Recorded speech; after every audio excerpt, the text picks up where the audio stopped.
जय श्री कृष्ण। रविवार की आज मैं आपको संपूर्ण व्रत की विधि व रविवार की व्रत कथा के बारे में बताऊंगा। सबसे पहले रविवार व्रत की विधि को पूर्ण रूप से जान लेते हैं। सर्व मनोकामनाओं की पूर्ति हेतु रविवार का व्रत सबसे श्रेष्ठ माना गया है। इस व्रत को करने के लिए प्रातःकाल स्नान आदि से निवृत्त होकर शुद्ध व स्वच्छ वस्त्र धारण करें। फिर शांत चित्त होकर परमपिता परमात्मा का स्मरण करें। भोजन एक समय से अधिक नहीं करना चाहिए। भोजन तथा फलाहार सूर्य के प्रकाश रहते ही कर लेना उचित है। यदि आप निराहार रहने पर सूर्य छिप जाए तो दूसरे दिन सूर्य के उदय हो जाने के बाद ही भोजन करें, पहले न करें। व्रत के अंत में व्रत की कथा सुननी चाहिए। व्रत के दिन नमकीन तेल युक्त भोजन कदापि ग्रहण न करें। इस व्रत को करने से मान सम्मान बढ़ता है तथा शत्रुओं का विनाश होता है। इसके अलावा रविवार के व्रत को करने से आंखों की पीड़ा के अतिरिक्त शरीर की अन्य सभी पीड़ाएं भी दूर होती है।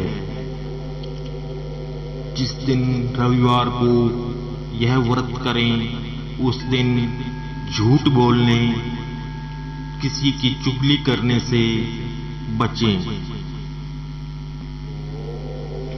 अब मैं आपको रविवार के व्रत की कथा सुनाता हूं।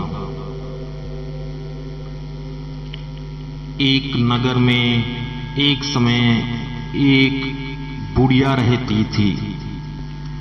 उसका नियम था कि वह प्रत्येक रविवार को सवेरे ही स्नान आदि कर घर को गोबर से लीप कर फिर भोजन तैयार करती और फिर भगवान को भोग लगाकर स्वयं भोजन करती थी। ऐसा व्रत करने से उसका घर अनेक प्रकार के धन धान्य से पूर्ण था। श्री हरि की कृपा से घर में किसी प्रकार का विघ्न या दुख नहीं था। सब प्रकार से घर में आनंद रहता था। इस तरह कुछ समय बीत जाने पर उसकी एक पड़ोसन, जिसकी गाय का गोबर वह बुढ़िया लाया करती थी, वह पड़ोसन विचार करने लगी कि यह बुढ़िया हमेशा मेरी गौ का गोबर ले जाती है। इसीलिए उसने ईर्ष्यावश होकर अपनी गौ को घर के भीतर बांधने लग गई। बुढ़िया को गोबर न मिलने से रविवार के दिन अपने घर को वह लीप न सकी। इसलिए उसने न तो भोजन बनाया न भगवान को भोग लगाया तथा वह स्वयं भी उसने भोजन नहीं किया। इस प्रकार उसने निराहार व्रत किया। रात्रि हो गई, वह बुढ़िया भूखी ही सो गई। रात्रि में भगवान ने उसे स्वप्न में दर्शन दिया और भोजन न बनाने तथा भोजन न बनाने और भोग न लगाने का कारण पूछा। वर्धा ने गोबर न मिलने का कारण सुनाया। तब भगवान ने कहा कि माता, हम तुमको ऐसी गाय देते हैं जिससे सभी इच्छाएं पूर्ण होती है, क्योंकि माता तुम हमेशा रविवार को गाय के गोबर से घर को लीपकर भोजन बनाकर मेरा भोग लगाकर खुद भोजन करती हो। इससे मैं बहुत खुश हूं और खुश होकर तुम्हें वरदान देता हूं। निर्धन को धन, बांझ स्त्रियों को पुत्र, दुखों को दूर करता हूं तथा अंत समय में मैं भी मोक्ष देता हूं। स्वप्न में ऐसा वरदान देकर भगवान स्वयं तो अंतर्ध्यान हो गए और जब सुबह बुढ़िया की आंखें सुबह खुली तो वह देखती है कि उसके आंगन में एक अति सुंदर गाय और बछड़ा बंधा हुआ है। वह गाय और बछड़े को देखकर बहुत ही प्रसन्न हुई और उनको अपने घर के भी बाहर बांध दिया और वहीं खाने को चारा डाल दिया। जब उसकी पड़ोसन बुढ़िया के घर के बाहर अति सुंदर गौ और बछड़े को देखा तो द्वेष के कारण उसका हृदय जल उठा। उसने देखा कि गाय ने सोने का गोबर किया है, तो वह उस गाय का गोबर ले आई और अपनी गाय का गोबर उसकी जगह पर रख आई। वह नित्य प्रतिदिन रोजाना ऐसा ही करती रही और बेचारी सीधी साधी बुढ़िया को इसकी खबर नहीं होने दी। तब भगवान ने सोचा कि इस चालाक पड़ोसन के कर्म से बेचारी बुढ़िया ठगी जा रही है, तो ईश्वर ने संध्या के समय अपनी शक्ति माया से बड़े जोर की आंधी चला दी। बुढ़िया ने अंधेरे के भय से अपनी गाय और बछड़े को भीतर बांध लिया। सुबह जब बुढ़िया ने देखा कि गौ माता ने सोने का गोबर दिया है, तो उसके आश्चर्य की सीमा न रही और वह प्रतिदिन गाय को घर के अंदर ही बांधने लगी।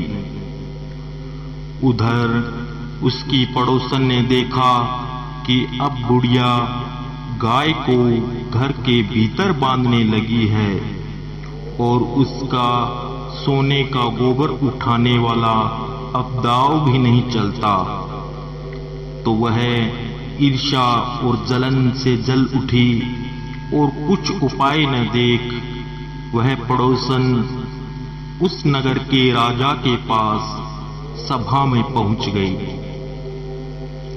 सभा में जाकर पड़ोसन ने कहा कि हे महाराज, मेरे पड़ोस में एक वर्धा के पास ऐसी गाय है जो कि आप जैसे राजाओं के पास होनी चाहिए। आप ही उस गाय के योग्य हैं। वह नित्य सोने का गोबर देती है। आप उस सोने से प्रजा का पालन कीजिए। वह वर्धा इतने सोने का क्या करेगी? पड़ोसन की यह बात सुनकर राजा ने अपने सैनिकों को वर्धा के घर से गाय लाने की आज्ञा दे दी। वर्धा प्रातः ईश्वर का भोग लगा भोजन करने ही जा रही थी कि राजा के सैनिक गाय को खोलकर ले गए। बेचारी वृद्धा बहुत रोई, चिल्लाई, किंतु सैनिकों के सामने उसका बस नहीं चला। उस दिन बुढ़िया गऊ के वियोग में भोजन न खा सकी और रात भर रो रो कर भगवान से गाय को पुनः पाने के लिए प्रार्थना करती रही। उधर राजा गाय को देखकर बहुत प्रसन्न हुआ, लेकिन सुबह जैसे ही वह उठा, सारा महल गोबर से भरा दिखाई देने लगा। राजा यह देखकर बहुत घबरा गया। भगवान ने रात्रि में राजा के सपने में आकर कहा कि राजा, गाय को उसी बुढ़िया को लौटाने में तेरा भला है। उसके रविवार के व्रत से प्रसन्न होकर मैंने उसे यह गाय दी थी। सुबह होते ही राजा ने बुढ़िया को बुलाकर बहुत से धन के साथ सम्मानित कर गऊ और उसका बछड़ा बुढ़िया को वापस लौटा दिया। उसकी पड़ोसन को बुलाकर राजा ने इसे उचित दंड दिया। इतना करने के बाद राजा के महल से सारी गंदगी दूर हो गई। उसी दिन उस राजा ने अपने नगरवासियों को आदेश दिया कि राज्य की तथा पूरी प्रजा रविवार का व्रत करेगी, जिससे सभी की समस्त मनोकामनाएं पूरी होगी। व्रत करने से नगर के लोग सुखी जीवन व्यतीत करने लगे। कोई भी बीमार तथा प्रकृति का प्रकोप उस नगर पर नहीं होता था। सारी प्रजा व राजा सुख से रहने लगे। यही रविवार की व्रत की कथा है। जो कोई भी पूरे विधि विधान से यह व्रत करता है और व्रत की कथा को सुनता है, उसकी बुढ़िया और राजा के समान ही सभी मनोकामनाएं ईश्वर पूरी करता है और उसकी सभी पीड़ाएं भगवान स्वयं हर लेते हैं।